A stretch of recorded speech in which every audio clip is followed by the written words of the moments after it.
Welcome to Empire Building. I'm Wendy Papazan, and together with my 4 co-hosts, we bring you weekly unfiltered conversations about leadership, growing a big empire, and living on your own terms. I'm Kimber Levitt-Keaty. We are investors and wealth builders with over $75 million in combined net worth.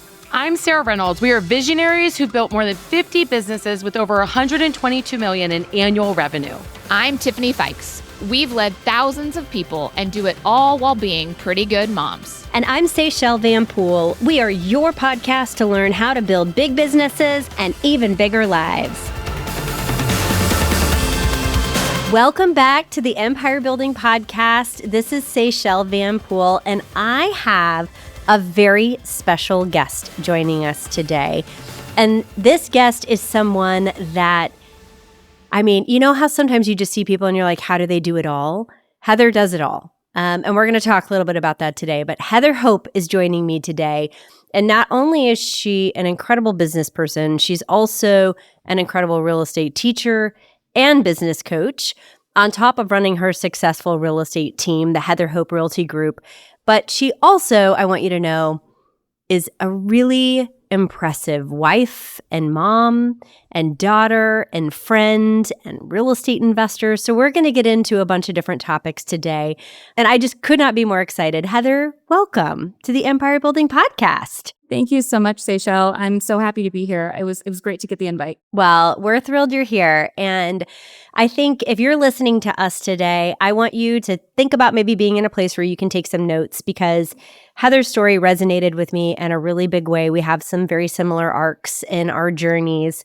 And what I really appreciate about you is how you are so willing to bring people with you on the journey. So I actually want to take a little journey back in time for a minute and talk about your life before real estate with me, because I think it has a lot to do with where you're at in your career now. So tell us, pre-real estate, what did Heather's world look like? Yeah, so I actually started as a teacher. So my goal was to be a kindergarten teacher. I loved the babies. That's what I wanted to do. Went to college and got certified in all sorts of things. I married my high school sweetheart. So when we're talking about Chris later, I've known him for a very long time. And he was taking the scenic route through college. And he probably hate me for saying it, but I mean, that was what it was. And he was getting an engineering degree, which takes longer. And does take longer. Did college also while in high school, because why not? And so I was going to get out too soon, and I took some extra time, got endorsed in a million different things, knowing I wanted to teach the babies. And when I got out into the working world, all these principals were like, you belong with middle schoolers. And I'm like, oh. And so I was certified to do it, because why not get those certifications? And I ended up teaching 8th grade math and science for my teaching career, all 5 years. Oh my gosh. So hold on. Let me just break that down for a second. So you thought you were going to be teaching 5-year-olds, and now all of a sudden you are teaching 14-year-olds. Right. Exactly. Oh my I went gosh. and learned how to teach reading really well. I got that certification. I was like, I want to teach the babies so bad. And these principals just said, you're going to be bored. You're absolutely going to be bored teaching the babies. And so we need to put you with older kids. You're going to do great with them. And I'm like, okay, I hated middle school. What are we doing? And you know what? That's just another one of those things where you just trust that you're being put in the right rooms. And I loved it. I absolutely had a blast with the big little kids. I still gave them stickers. They still cried. It wasn't actually all that different. They were just a lot bigger and a little smellier, I can imagine you're doing this job interview and you're like, I'm sorry, wait, what am I teaching? Wait, who am I teaching? I can imagine you are highly adaptable, as I've gotten to know about you. But that's a big change. And you're in your 20s doing this. So you're not that far. You could be like their big sister. Right, exactly. And that was kind of awkward, because my little sister is 5 years younger than me. And so she was practically their age, just slightly older. And so that was a little weird at first to try to establish boundaries, but that was good, because I had never established boundaries in my life. I'm a people pleaser by nature. And so I, went in the deep end and without any floaties, and we just figured it out. But it was an absolute blast. I did it for only 5 years, because then I was thinking more about becoming a mom. And, teachers don't get paid very well. I don't know if you knew that, Seychelle, especially in our area.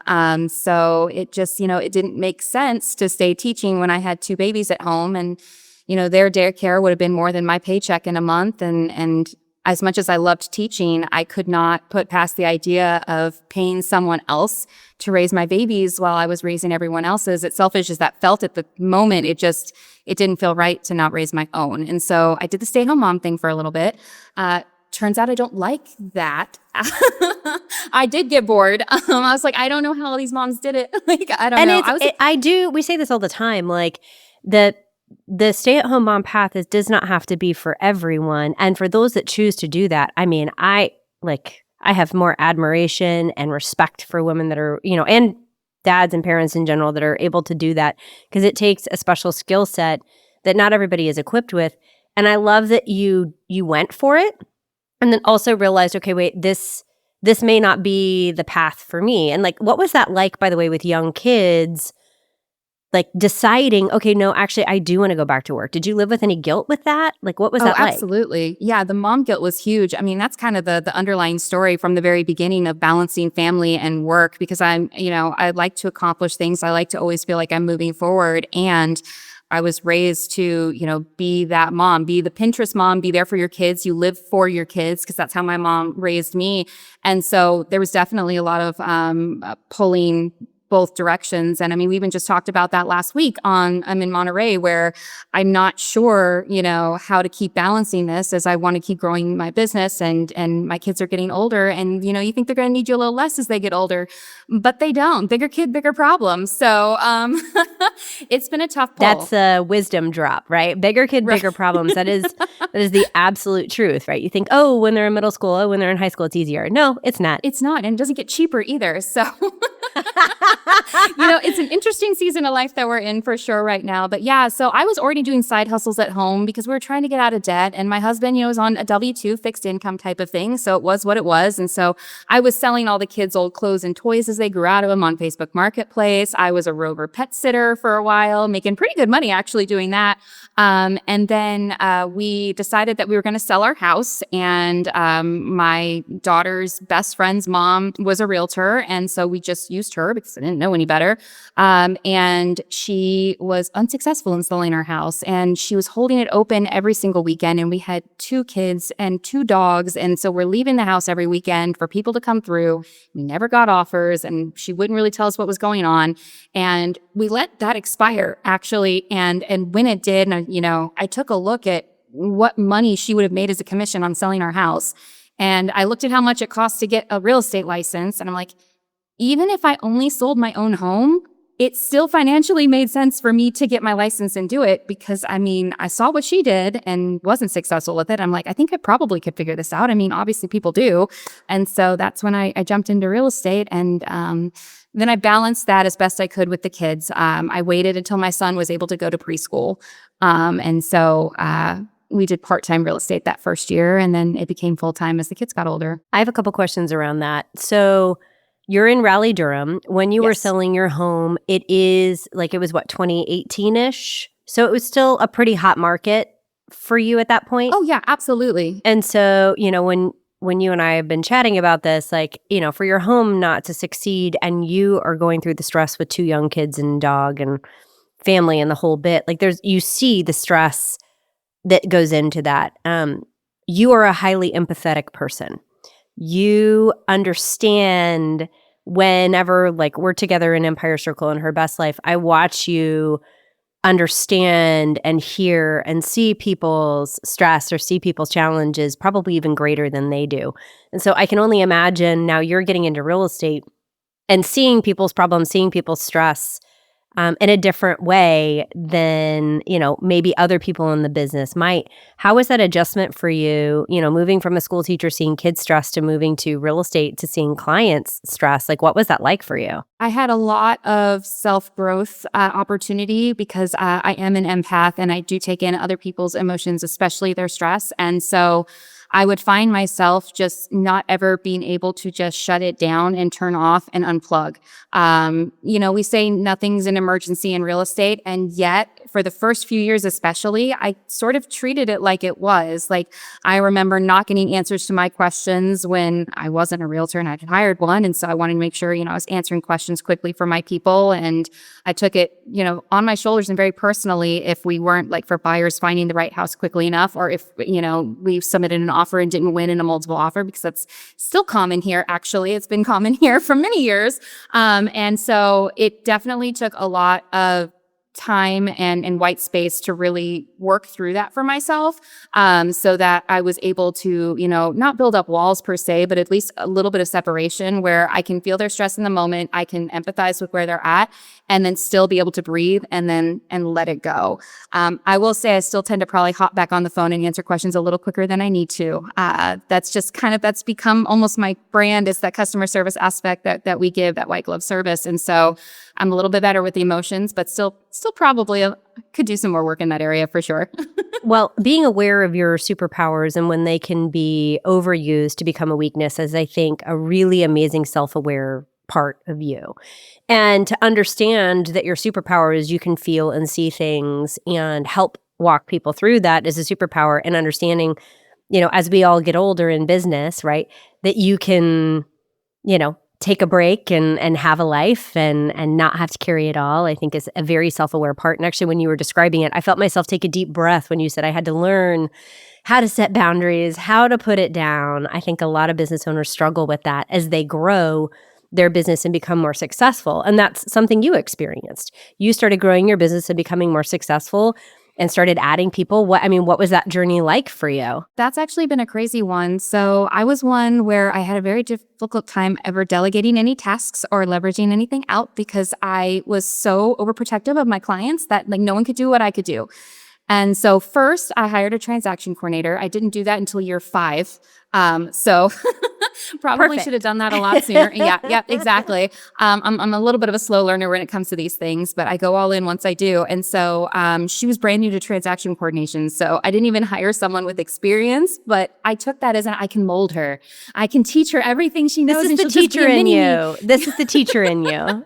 I tend to be the one that takes the chance on people and just see where they can grow, because that's what brings me the joy. And I love seeing other people's paths and how they blossom. And so I hired a transaction coordinator, and I'm so glad I did, because that relieved a lot off my plate, especially since I'm really bad at the contract to close process. Paperwork's not my thing. I didn't get paid on time on any transaction because, they hold those checks until you get all those forms done, whatever. You need to be with the people, Heather. You need to be with the people. Right.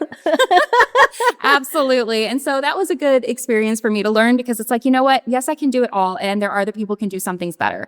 And so that gave me a lot more freedom, and then made me more comfortable with trusting others. And then I didn't start building a team right away. I actually started coaching within my own office. My operating principal, my boss in essence, came and asked me, like, hey, do you want to mentor some new agents? We're trying to, really take these new agents and make them successful and turn them into cappers. And I said, sure.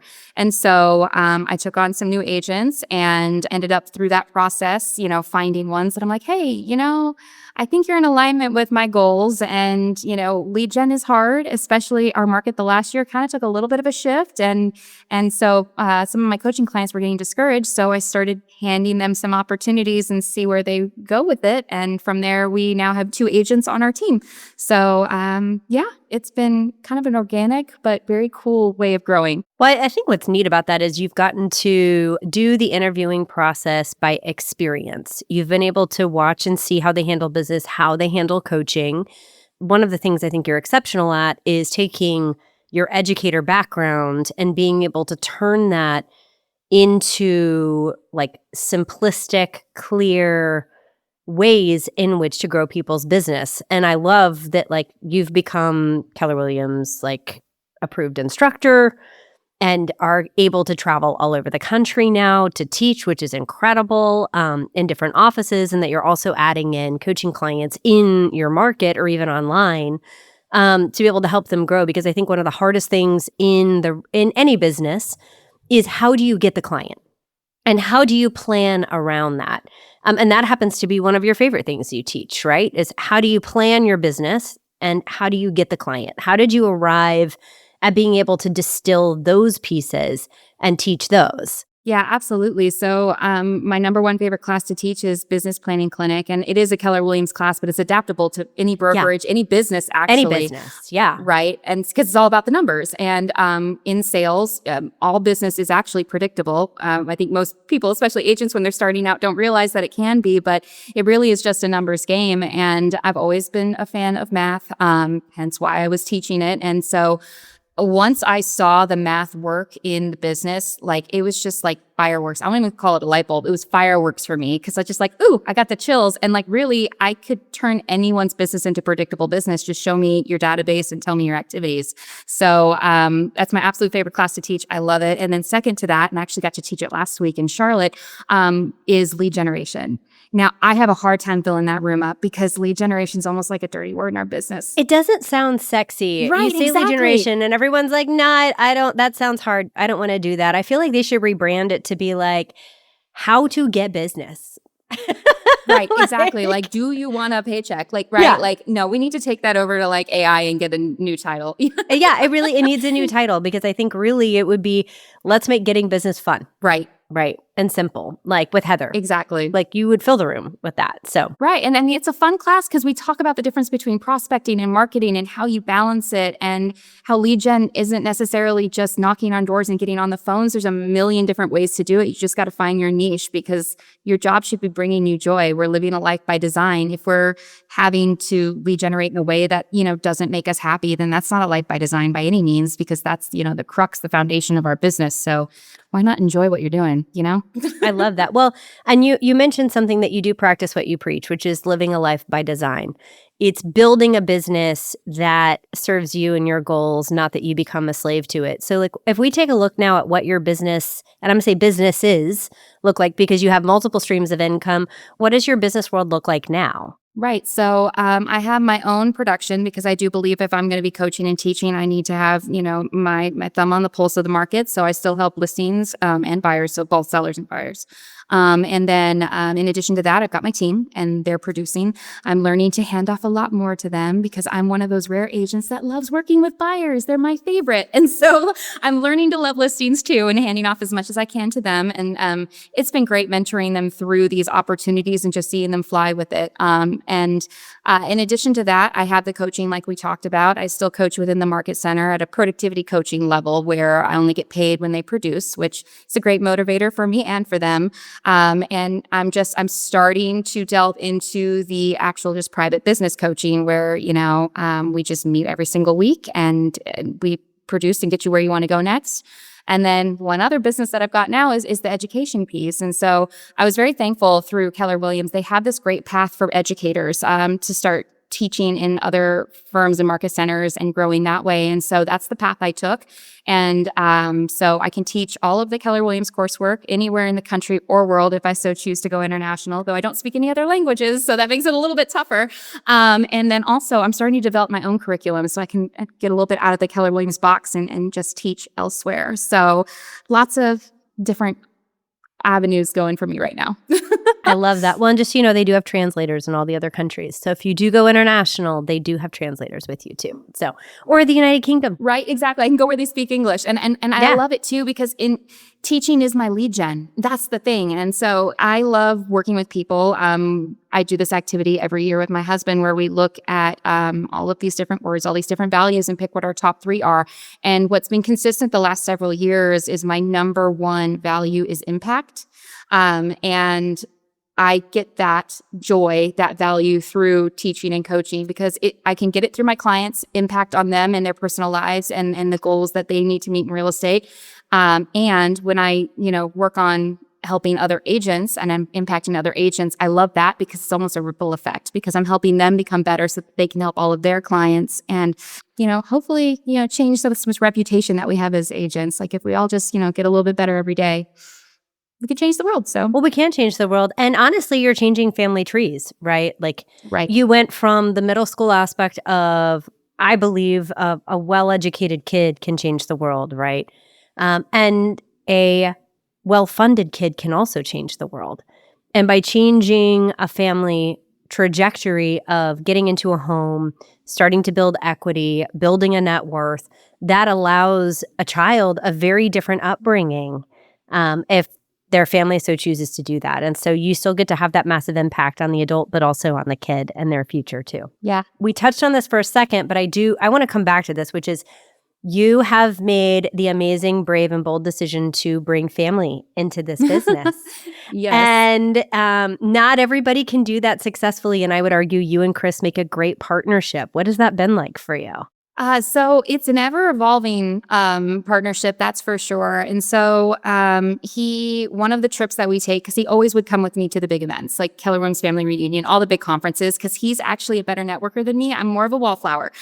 So I bring him along because he'll start the conversation and then I can jump in and finish it. We're a great pair. He had found out the day before we left for, I think it was the Orlando Family Reunion, that he was being laid off. And so we decided to take the trip anyways. Like, why not? He's already got the tickets. Yeah. He got the hotel. And while he was there, it was so cool. He got super strategic about what different breakouts he was going to go to. And he started networking with Chris Cox, which is IT at Keller Williams International. I'm like, dude, look at you just working your way in. I think he was thinking more like maybe I could find a job this way. But what really happened is he stopped one night after the breakouts and was like, I think I could do this. And he got his real estate license. And I never would have expected it. I didn't ask him to, because he's a techie guy. He's an engineer. Now he's good with people, and which is more rare. Engineer right. and good with people is what a superpower. That's incredible. Right, exactly. And so he actually is really good at real estate. He's really, really good at lead generation and doesn't mind the phones. And so we were a perfect match in that sense. And then he got a call from one of the very, very big tech companies out there and was given a lovely W-2 job with great benefits and stock options and all that jazz. And so I said, I love you working in real estate, and we've got young kids. We need stability. So off you go. And he's maintained his real estate license. He still helps. He actually met with a contractor at one of my listings this morning because I could be in two places at once. He'll do open houses occasionally, but he's more on the periphery just to help me when I need the help. We also, during that time, brought in my mother into real estate. She was a teacher too. So I was a third generation teacher in my family, and I was the first to bail from that in a sense. You're like, sorry, Hadley. The pressure, her daughter is like, you get your pressure's off. I actually had the conversation in carpool this morning because she was listening to a teacher podcast. And I'm like, oh, so are we thinking about being a teacher? Wow. And she's like, maybe. And I'm like, you can teach in any other career path you want. Like, look at me. I teach realtors in real estate. You could teach in business. You could teach in law. You don't need to teach in public schools. Just giving her options, right? Because, you can find a lot of joy helping others and pouring into others, and that doesn't necessarily pigeonhole you into that public education life where they are underappreciated and they're undercompensated, and that's a tough path. I was going to say I want to plug for all of us to talk to our local legislators about continuing to raise the pay for our public school teachers because they deserve 4 times what they get paid, Right. or more. No, absolutely. Oh, for sure. And if that's what she wants to do and that's her passion, I will 100% support her. Yes, and I love, but I love that you're having these conversations. You're having business conversations with your kids. Right, absolutely. What a gift to be able to say, this is an option. Here's another way you can think about a joyous thing that is a strength of yours. Here's another way you could think about it. What a great coaching conversation you're having with Hadley in the car on the way to school. It's amazing. Oh, that's our favorite time when we're doing carpool time. That's the one thing I've been coached into maybe leveraging out, and I will not give it up because that car time with the kids, we had the greatest conversations. It's a lot of my daughter talking with me because she likes to chat. My poor son's just sitting there just waiting his turn, but he gets in here and there. But that's my favorite time with them. And I think we've got her going down. I think she wants to be a business attorney is her newest thing, if influencing doesn't work. Everyone needs a good attorney in the family.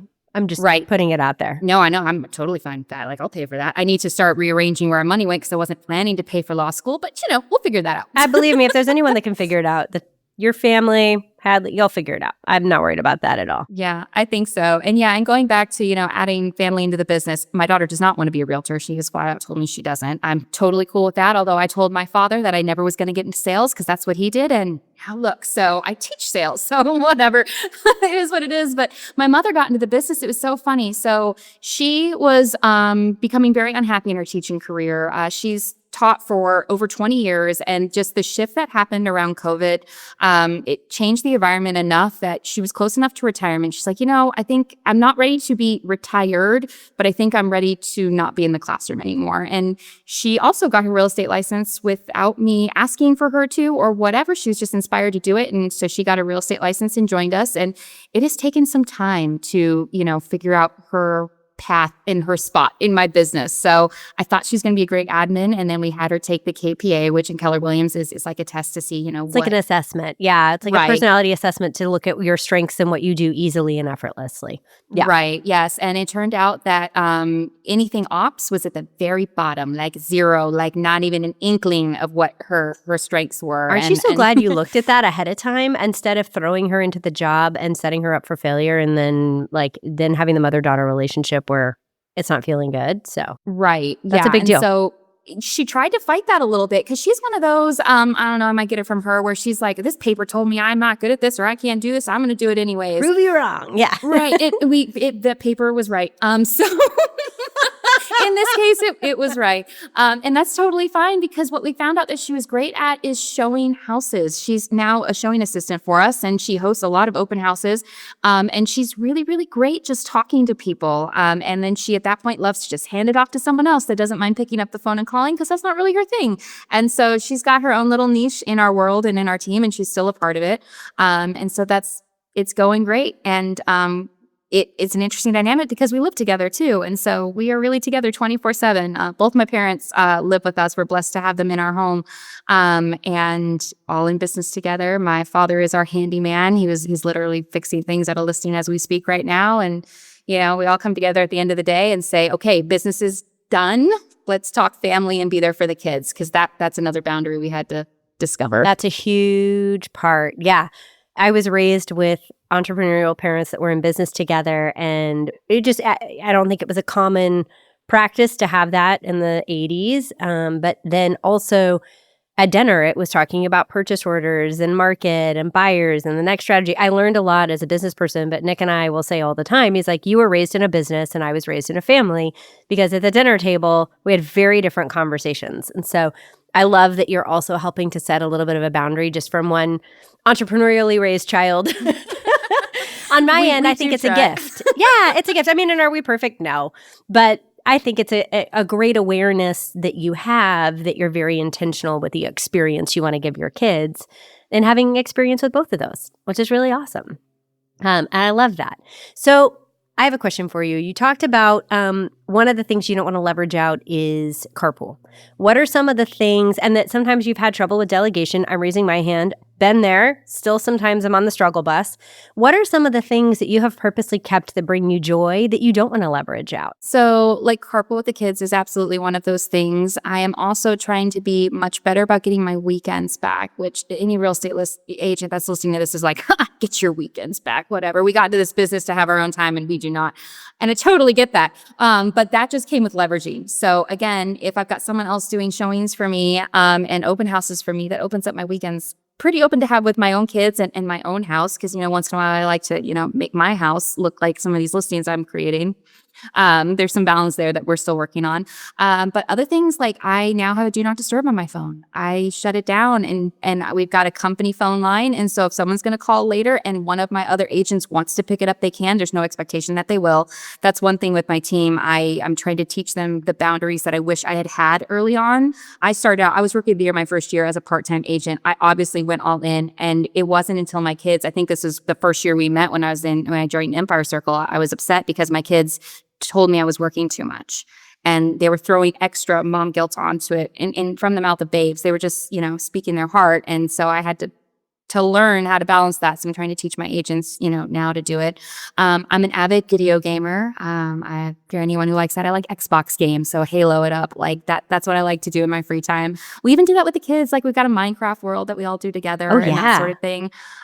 We built a pool in our backyard so that we could, have the fun at home without having to drive and bring all the stuff and all of that. Like anything where we could be more efficient with our time and still have the fun part of it. That's really where we're leading. So, we're at a decently good balance point right now, although work's starting to call its name, like, hey, pull a little bit more this direction and we'll see where that goes. But yeah. Well, I think what you've been looking at is, how do I keep the joy that I want to have, and build a business that funds that perfect life. And to have that mindset now, 7 years in, is incredible. And the fact that you started investing and going after that, early on, 3-4 years ago, I think is really amazing, because I think, I was teasing with Nick yesterday, I'm 22 years in at this point, and I think it took me till you're 15 to really start understanding that. And so the fact that you're doing this so much faster is a huge tribute to you and your continual ability to learn and grow and think about things in a different way than most people do, I think is incredible. And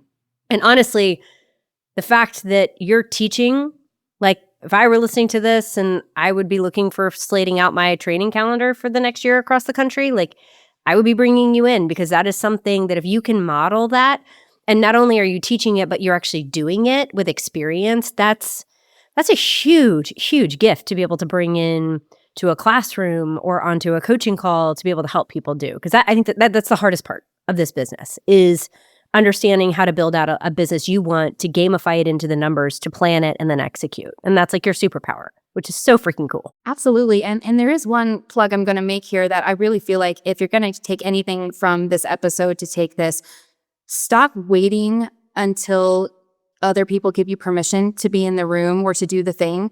I really attribute the fast growth in this business, and it didn't feel fast in the moment. And yet it absolutely has when I look back retrospectively. I kept thinking I had to hit a certain set of production numbers. I had to make a name for myself and get these awards and these accolades before anyone would be willing to listen to me. And I think there was a podcast earlier this year where you were talking about that, hey, if you're selling 15 or more houses, you're in the top third of realtors, and there are other people who are ready to listen to you. So take this, if nothing else. Put yourself in the room and give yourself permission to put yourself out there. Don't wait for the permission to be given to you, because that's what's slowing, I think, most people down. Just go for it. Imposter syndrome's a thing. It absolutely still is for me on occasion. And yet people show up and they want to hear what I have to say. And I see the impact that I'm making. You just have your eyes open and be observing it. There are people ready for you and your voice in the room. You just got to start speaking. Wow, Heather. Yeah, it's so true. And if you don't raise your hand, nobody knows it's that burning desire inside. And I think especially if you're listening and you're happen to be a female business person, I think we're conditioned to just wait, do enough good things, build enough of a reputation, build enough of a business, and eventually you'll get the tap on the shoulder. And I think what we all have realized, right, is that's not actually how this works. You got to go do it. You got to go build it. You got to go raise your hand and say, yeah, let's go. And you're doing that. And I'm so proud of you. Thank you. It's amazing. Well, I have one last question for you. And that is, if someone's listening to this today and they're thinking, wow, maybe I have an education background. Maybe I'm enjoying the sales side, but I want to build additional revenue streams as I'm growing this.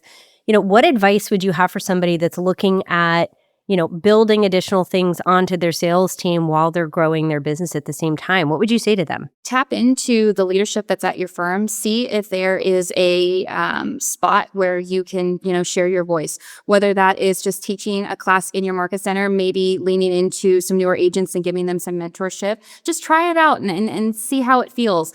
As a former teacher, all of our skills translate into real estate. I mean, there's a joke, most teachers that are great at real estate once they jump into it, and there's a ton of us who do. And even if that's starting dual career, I know I help a lot of dual career agents too that they're not quite ready to give up what they're currently doing, and they're shifting over and need just that permission to jump all in. So just find the small ways to get started, and I think you'll realize you're going to start feeling that joy, and then that's going to motivate you to keep going further. I love that. Well, if you are listening to this and this is resonating with you, Heather is taking on a very few extra coaching clients. You can find her. We'll put all of her contact information in the show notes here. Heather Hope, and she's the Heather Hope Realty Group in Raleigh, Durham. And also, if you're looking to book people for business planning clinic or for getting more business and making it fun, because we're not going to call it lead generation anymore, reach out to Heather as well, because she would be a huge asset to your training schedule over the next year as well. So Heather, thank you for joining us today. And I took a lot out of it. Don't wait. Don't keep that imposter syndrome in your head. Get out there and build that big business and even bigger life. Thanks for joining. Bye, guys. Bye. This podcast is for general informational purposes only. The views, thoughts, and opinions of the guest represent those of the guest and not Keller Williams Realty LLC and its affiliates, and should not be construed as financial, economic, legal, tax, or other advice. This podcast is provided without any warranty or guarantee of its accuracy, completeness, timeliness, or results from using the information.